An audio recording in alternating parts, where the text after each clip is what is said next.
Estamos estudiando el Evangelio de Lucas y estamos en el capítulo 9 de Lucas.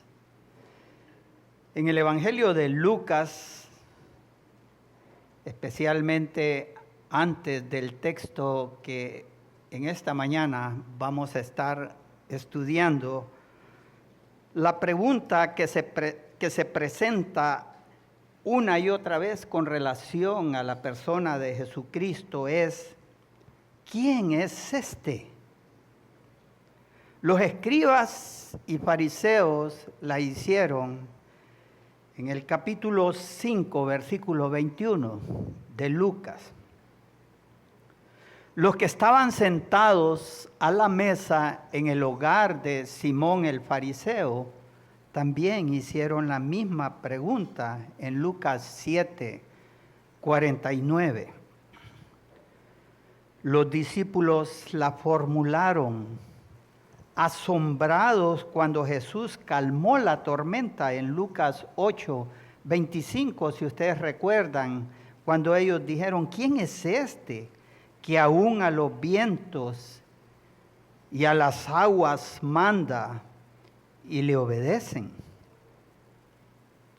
Y entrando aquí en el capítulo 9, que es en el capítulo donde nosotros vamos a estar estudiando el texto del día de hoy, también en el versículo 9 de este capítulo, Herodes formula la misma pregunta.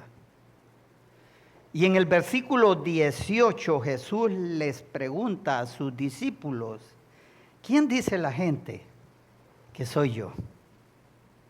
Y en el versículo 20 les vuelve a preguntar: ¿y vosotros quién decís que soy? De manera que en el capítulo 9 de Lucas, Jesús está preparando a sus discípulos para entender su verdadera identidad. Y la transfiguración, que es de lo que vamos a estar hablando hoy, en esta mañana, es un momento clave donde Dios mismo responde a esta pregunta. Y comienza a responderla cuando Jesús revela su gloria divina en los versículos 28 y 29, para lo cual voy a invitarlos que abran sus Biblias en Lucas capítulo 9, versículo 28. Hoy vamos a estar estudiando del versículo 28 al versículo 36.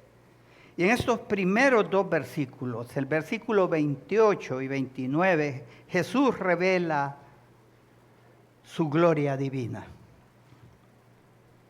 El versículo 28 comienza diciéndonos: aconteció como 8 días después de estas palabras que tomó a Pedro, a Juan, a Jacobo y subió al monte a orar. Aconteció, dice Lucas, pero después de ¿qué palabras se está refiriendo ahí Lucas? Nuestro texto, Lucas lo ubica después de las palabras que Jesús les había dirigido a sus discípulos al tratar 4 temas importantes con ellos. En primer lugar, el tema de su identidad. Cuando Él les preguntó: ¿y vosotros quién decís que soy? Estas son las palabras más inmediatas y es de las que Lucas se está refiriendo aquí. ¿Quién decís que soy? Y Pedro le dijo: el Cristo de Dios. Y como ustedes saben, Dios el Señor Jesús aprobó lo que Pedro estaba diciendo. Pero inmediatamente después de eso, en el versículo 22, está el tema del anuncio de su muerte. Por primera vez Él les anuncia que es necesario que Él vaya a Jerusalén y que padezca y muera. Hermanos, esto fue chocante para estos hombres. ¿Cómo es? Tú eres el Mesías. Tú eres el que vienes a rescatarnos. Tú eres nuestro líder, el que va a liberarnos. Y ahora nos dices que vas a morir. El siguiente tema es con relación a la aclaración que Él les hace con respecto al precio que cada quien debía de pagar si decide seguir a Jesús. Hay un precio que pagar. Y el otro tema es el anuncio de su reino en el versículo 27. De manera que después de estas palabras, dice Lucas que como 8 días después, o sea, Lucas está dando una aproximación ahí del tiempo, dice que él tomó a Pedro, a Juan y a Jacobo. Ahora, ¿para qué Jesús escogió a estos 3 hombres, a estos 3 discípulos? Los discípulos aquí van a recibir una garantía de que Jesús es veraz. Y el Señor Jesús, por amor a ellos, les va a mostrar su gloria. Pero recuerden que en el versículo 27, lo que Él les había dicho más o menos estas palabras: algunos de los que están aquí no van a morir sin antes ver un anticipo. Más o menos eso es lo que el Señor les está diciendo en el versículo 27. Van a ver un anticipo, una previa de lo que va a ser mi segunda venida. Yo les digo, voy a morir, pero voy a venir nuevamente. Pero esta pequeña muestra, Él la va a hacer ante 3 testigos: Pedro, Juan y Jacobo. Pero ¿por qué el Señor escoge a estas 3 personas? ¿Qué quiere hacer Jesús? La razón es que en breve va a suceder algo extraordinario y el Señor Jesús necesita testigos que más adelante testifiquen de lo que han visto. De acuerdo a Deuteronomio 19, versículo 15, en la ley de Moisés dice que para que un hecho sea corroborado como auténtico y cierto, es necesario que hayan 2 o 3 testigos. Y aquí vemos al Señor escogiendo a sus 3 testigos de entre sus discípulos, a Pedro, a Juan y a Jacobo. Nos sigue diciendo Lucas en el versículo 29, y entre tanto que oraba, la apariencia de su rostro se hizo otra y su vestido blanco y resplandeciente. Dice Lucas, cuando él oraba, sucedió algo extraordinario, y aquí está, hermanos, el relato de la transfiguración. Ese evento extraordinario en el cual Jesús requiere de 3 testigos: Pedro, Juan y Jacobo. En el libro de Mateo, en el capítulo 17, está también la misma historia, y Mateo también la cuenta, y aquí Mateo usa la frase: y Jesús se transfiguró. Y esa palabra transfiguración es la palabra metamorfosis. Pero ¿qué cosa es metamorfosis? Metamorfosis es cambiar de acuerdo a la realidad interior. Es transformarse de acuerdo a la realidad interior. ¿Y cuál era la realidad interior del Señor Jesucristo? Que Él es Dios. Que Él es la segunda persona de la Trinidad. Que Él es el creador de los cielos y de la tierra. Nuestro Dios todopoderoso en forma humana. Y aquí, hermanos, en este momento Jesús sufre una metamorfosis, o sea, la realidad de quién es el Señor. Toda su gloria empieza a salir del interior de su cuerpo. Lo que Él es realmente empieza a traslucirse por encima de su piel, y su rostro empieza a brillar, dice Lucas. Con razón en Juan, en el capítulo 8, versículo 12, el Señor Jesús dijo: yo soy la luz del mundo. El que me sigue no andará en tinieblas, sino que tendrá la luz de la vida. El apóstol Juan, en el libro de Apocalipsis, hablando él de la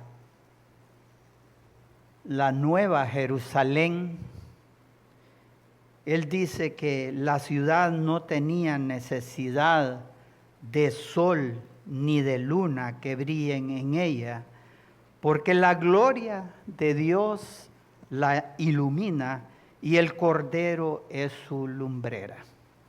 Hermanos, yo creo que con todo esto muchos de nosotros podemos quedar como anonadados, como decimos. ¿Cómo es eso? Pero déjenme decirle, creo que estos hombres estaban entendiendo lo que estaba pasando. Recordemos que ellos eran judíos, eran hombres que de una o de otra manera ellos conocían lo que se decía en el Antiguo Testamento.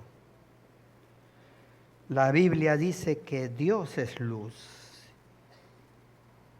y en Él no hay ninguna tiniebla. Él es el Padre de las luces. Y aquí tenemos a nuestro Señor Jesús mostrándonos su gloria, mostrando su majestad. Imagínense, así estaba brillando el Señor, su ropa estaba resplandeciente y no es que la gloria de Dios estaba derramándose sobre Jesús, sino que la gloria de Jesús brotaba del interior de su cuerpo.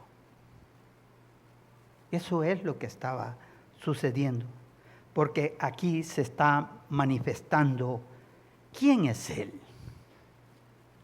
¿Quién es Él? Él es el Dios todopoderoso. Él es el Dios glorioso. Y ante esa escena de todo lo que está pasando,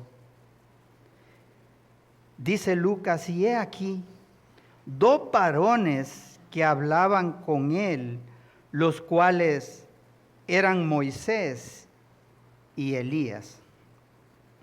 Que estos 2 varones estén aquí hablando con él, hablando con Jesús, eso representa el testimonio de la ley y los profetas. Moisés y Elías son los representantes de la ley y los profetas. Estaban dando testimonio de que Jesús verdaderamente es el Mesías y que su misión es verdaderamente su misión. Recordemos, hermanos, esto está aconteciendo frente a 3 hombres que son judíos. Ellos están viendo ahí a Moisés y a Elías y ¿qué es eso?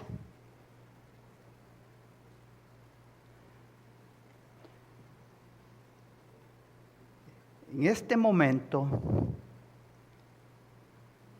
es el momento en que habían transcurrido 400 años en que Dios había hablado por última vez al pueblo de Israel. Habían transcurrido 400 años de un silencio en el que Dios ya no se manifestaba ante el pueblo de Israel a través de su palabra. Ya no había más palabra de Dios. Y estos hombres judíos que están ahí observando lo que está pasando, ellos recuerdan las últimas palabras que Dios les había dado a ellos. En Malaquías capítulo 4, versículos 4 al 5, encontramos unas de sus últimas palabras. Malaquías 4, versículo 4 dice: acordaos de la ley de Moisés, mi siervo, al cual encargué en Horeb ordenanzas y leyes para todo Israel. He aquí, yo os envío el profeta Elías antes que venga el día de Jehová, grande y terrible. Ellos están observando y a quienes están viendo que están con Jesús, a Moisés y a Elías. ¿No creen ustedes que de repente ellos se recordaron de aquellas palabras de Dios cuando les dice: acordaos de la ley de Moisés? Acuérdense de Elías. Los están viendo ahí. Moisés y Elías. El Señor había colocado desde antes en ellos ese recordatorio acerca de Moisés y Elías. Moisés como representante de la ley, Elías como representante de los profetas. Pero esto no queda ahí, hermanos. Jesús viene y todavía, cuando Él murió y luego resucitó, dice Lucas en el capítulo 24, versículos 25 al 27, que iban unos discípulos, iban hablando acerca de los acontecimientos que se habían dado, de la muerte de Jesucristo. Prácticamente ya ellos iban para sus lugares, me imagino tristes y pensando, y nosotros creíamos que Él venía a liberarnos. Y Jesús se les pone al lado, ya resucitado, y les dice en el versículo del 25 al 27, oh insensatos y tardos de corazón, para creer todo lo que los profetas han dicho. ¿No era necesario que el Cristo padeciera estas cosas y que entrara en su gloria? Y comenzando desde Moisés y siguiendo por todos los profetas, les declaraba en todas las escrituras lo que de él decían. Jesús demostró que él estaba presente en la ley y en los profetas. Él es el cumplimiento de la ley y los profetas. Pero ¿qué estaban hablando ahí? O sea, ¿qué estaban haciendo Moisés y Elías ahí con Jesús? Miren lo que dice el versículo 31. Quienes aparecieron, dice, o sea, Moisés y Elías, rodeados de gloria, y hablaban de su partida. ¿Cuál era el tema en el diálogo? La partida de Jesús. La partida que iba Jesús a cumplir en Jerusalén. ¿Qué es lo que Jesús les había dicho a sus discípulos en aquellos importantes temas que Él había hablado con ellos? ¿Qué les había dicho? Que era necesario que Él fuera a Jerusalén. ¿A qué? A padecer, a morir. De manera que lo que están hablando aquí, hablan de la muerte de Jesús, de la realidad a la cual va Jesús a Jerusalén. Va a ser traicionado, va a ser martirizado y va a ser asesinado en la cruz. De eso estaban hablando Moisés y Elías con Jesús. En otras palabras, hermanos, ellos estaban hablando del plan redentor de Dios.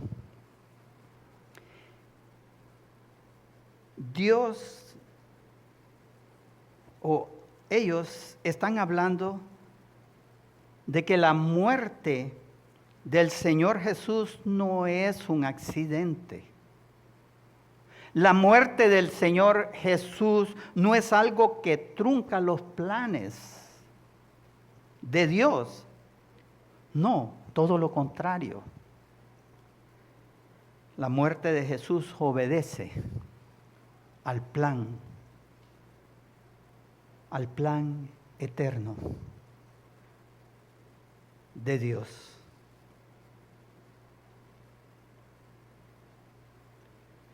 La palabra partida que usa aquí Lucas es la palabra éxodo. Es la misma palabra del éxodo de Israel cuando salió de Egipto. Y créanme, hermanos, a veces nosotros olvidamos que los primeros creyentes eran judíos y como les estoy diciendo, estos hombres eran judíos y conocían muchos aspectos del Antiguo Testamento, de manera que cuando a ellos se les decían cosas, decían, esto es así. Y seguro que ellos están relacionando todo esto que desde el inicio apuntaba a Cristo, seguro. Si nosotros leemos en Hebreos 11, versículos del 13 al 16, leemos, si ustedes recuerdan aquí, Hebreos 11 habla de todos esos hombres, los grandes hombres de la fe, de Abel, de Enoc, de Noé, de Abraham, de José,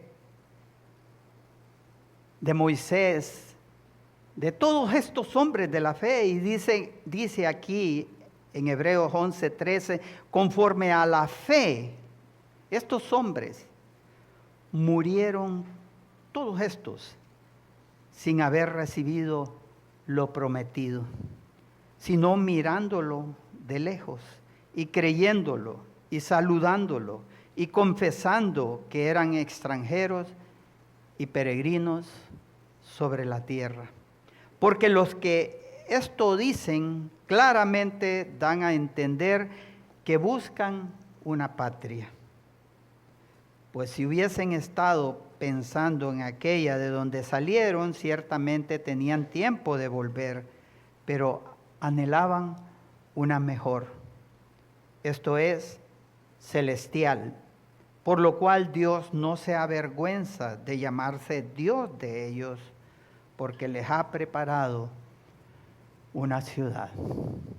Estos hombres murieron y estos hombres entendieron a qué ciudad se refería Dios, que era la tierra prometida para ellos. Pero sin embargo el pueblo de Israel salió en busca de la tierra prometida, a la cual llegaron y se dieron cuenta de que no era como ellos esperaban que fuera esa tierra, porque aún no era una tierra prometida, redimida. Esto estaba apuntando a la tierra prometida, redimida de la nueva Jerusalén que baja de los cielos para que podamos morar en ella. Eso es lo que de repente el pueblo no estaba entendiendo, pero habían hombres que sí lo entendieron y murieron con esa fe de cuál es esa tierra prometida. Y volviendo a la escena, hermanos, mientras tanto que está pasando todo esto, ¿qué están haciendo los discípulos? En esta parte es donde se manifiesta el testimonio del Padre. Mientras ellos se mantienen despiertos ante una gloria sobrenatural que estaba ante sus ojos, por lo que dice aquí Lucas en el versículo 32, y Pedro y los que estaban con él, dice, estaban reunidos, rendidos, dice, de sueño, mas permaneciendo despiertos vieron la gloria de Jesús y a los dos varones que estaban con él. Ya vimos que la presencia de Moisés y Elías hablaban o representaban la conformidad del Antiguo Testamento con relación a Jesús. O sea que todo el Antiguo Testamento era o habla de Jesús. Y Jesús es el cumplimiento del Antiguo Testamento. La muerte de Jesús en la cruz es el cumplimiento del Antiguo Testamento. Me imagino pues que están estos tres hombres, Pedro, Juan y Jacobo, y están, como decimos nosotros, pasmados con lo que están viendo, y el sueño se les fue rápido en ese momento, a pesar de que estaban rendidos de sueño. Y Pedro dice algo que ni sabe lo que está diciendo de acuerdo a lo que dice Lucas acá. Miren, y sucedió que apartándose ellos de él, Pedro dijo a Jesús: Maestro, bueno es para nosotros que estemos aquí y hagamos 3 enramadas, una para ti, una para Moisés y una para Elías, no sabiendo lo que decía.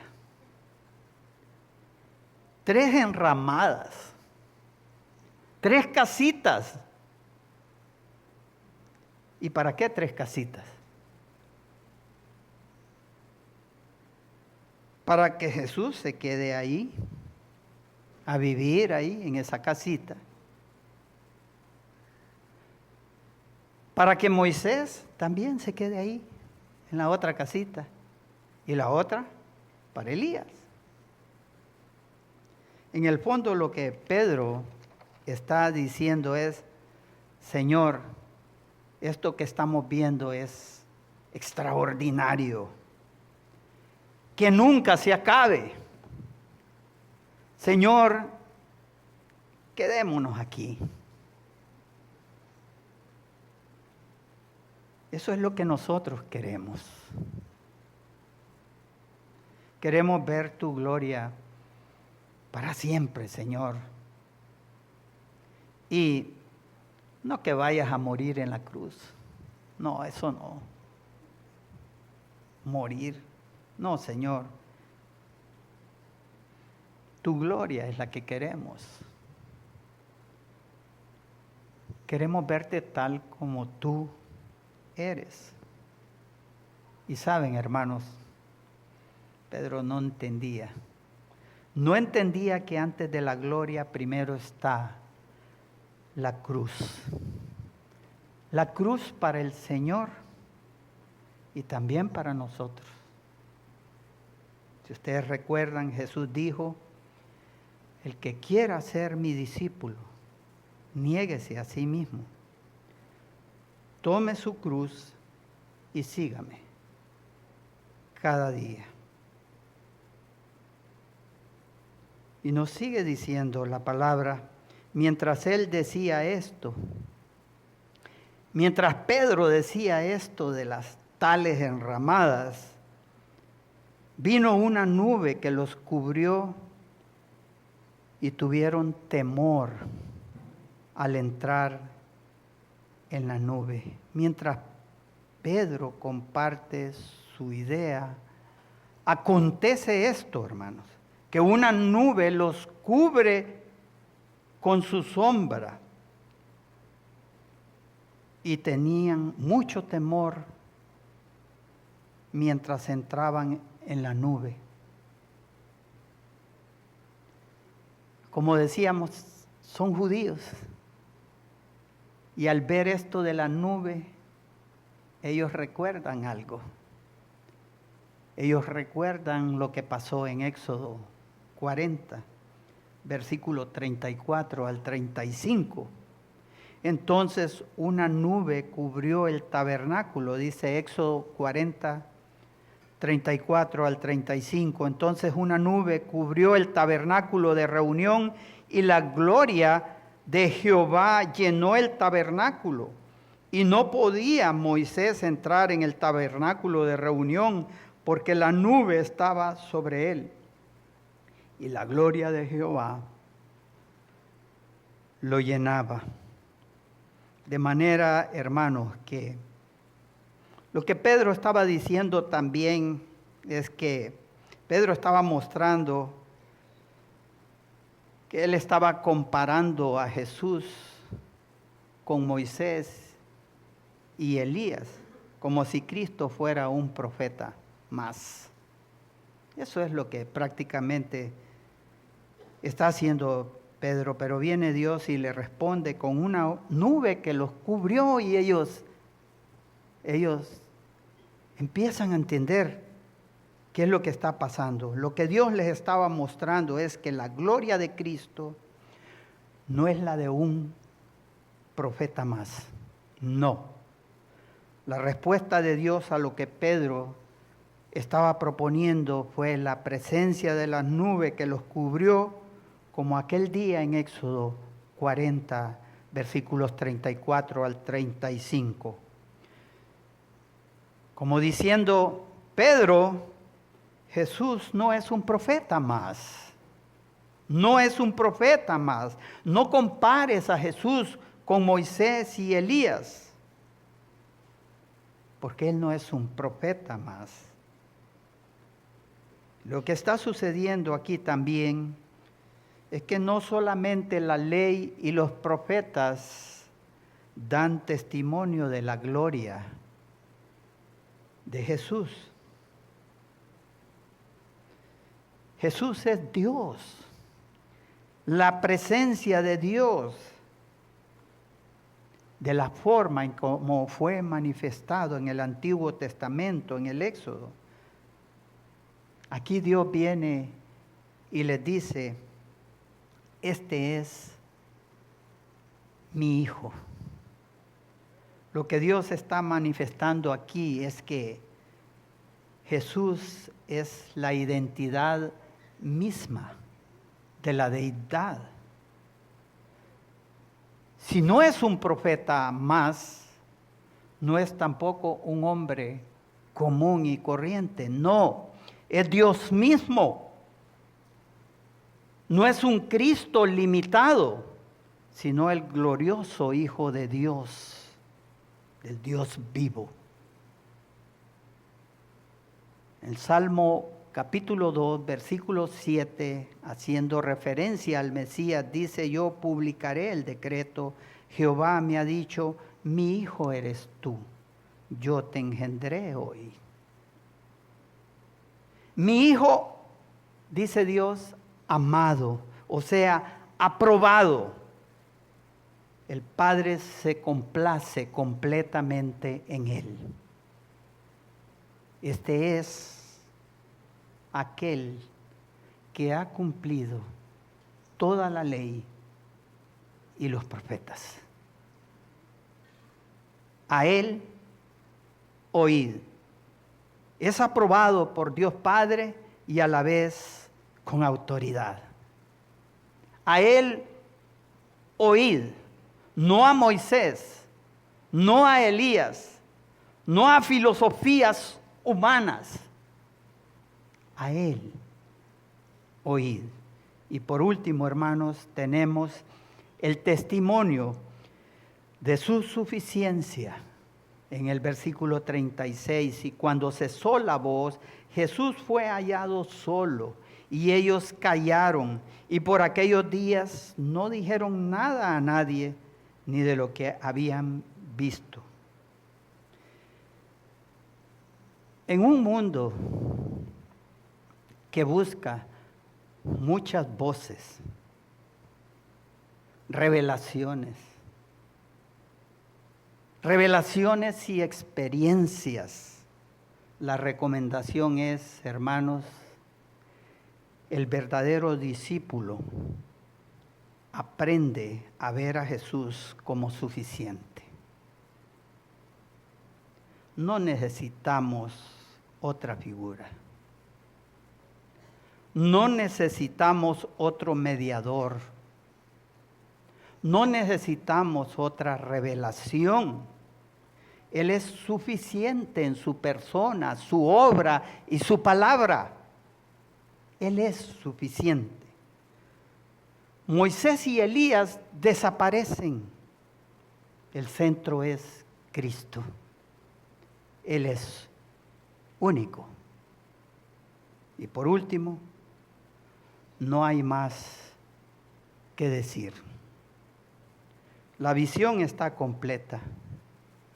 La suficiencia de Cristo es tan evidente que se impone por sí misma. No necesitamos añadir más a su palabra. Ellos callaron. No necesitamos añadir más a la palabra de Dios, hermanos. Y para concluir,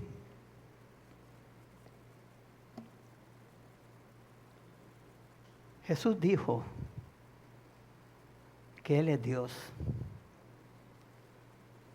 Y como decía George McDowell, en cuanto a esta aseveración, hay dos alternativas.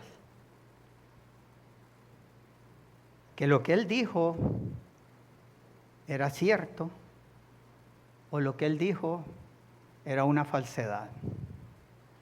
Supongamos que lo que Él dijo era falso.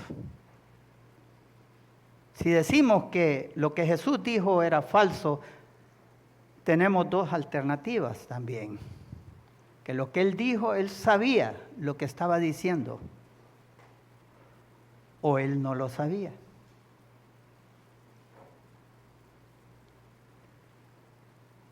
Si Él no lo sabía, entonces estamos diciendo que Él era un lunático, un demente. Porque Él decía ser Dios. Un demente. Ahora, si pensamos eso, hermanos, yo los remitiría a Mateo capítulo 22, versículos 15 al 22. Cuando las autoridades religiosas estaban tratando de encontrarle algún error para agarrarlo, ellos vinieron y convocaron a los herodianos, que eran los seguidores de Herodes, representantes del imperio, y junto a ellos estaba ahí el pueblo de Israel. Y le hacen la pregunta: dinos, ¿es lícito dar tributo al César? Ellos sabían que si contestaba que sí era lícito, el pueblo lo apedreaba,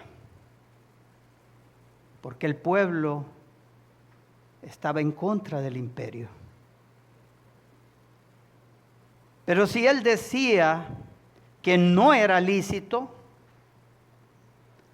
ahí estaban los representantes del imperio y se lo llevaban.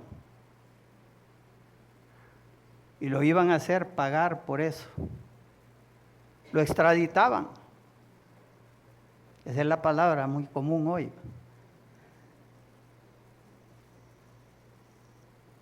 ¿Y qué hace Jesús ante esa pregunta? Mostradme la moneda. ¿De quién es la imagen, la inscripción? Del César. Pues dad a César lo que es de César y a Dios lo que es de Dios. Hermanos, se quedaron, no sabían, se quedaron,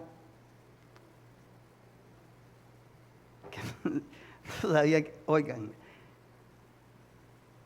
un demente podría tener la capacidad de dar respuestas como esas.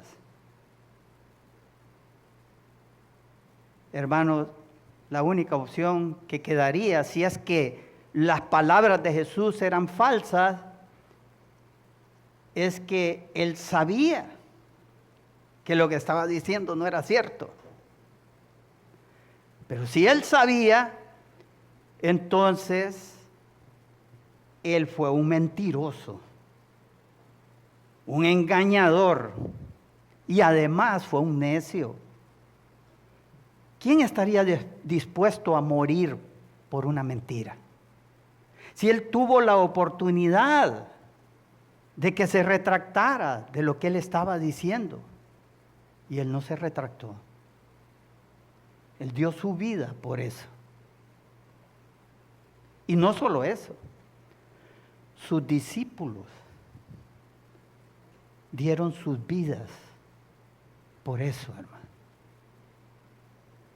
De manera que yo les pregunto a ustedes acerca de Jesús, ¿quién es este? ¿Quién es Jesús para usted? Es importante que reconozcamos que Cristo es el Señor, al cual nosotros debemos doblar rodillas y reconocerlo como nuestro Dios glorioso, que dio su vida por nosotros. Vamos a orar. Señor, te damos las gracias por tu palabra. Gracias, Señor, porque tú eres ese Dios glorioso que te hiciste hombre para venir y morir por nosotros, porque tú eres un Dios misericordioso y entregaste tu vida por nosotros. En el nombre de nuestro Señor Jesucristo. Amén.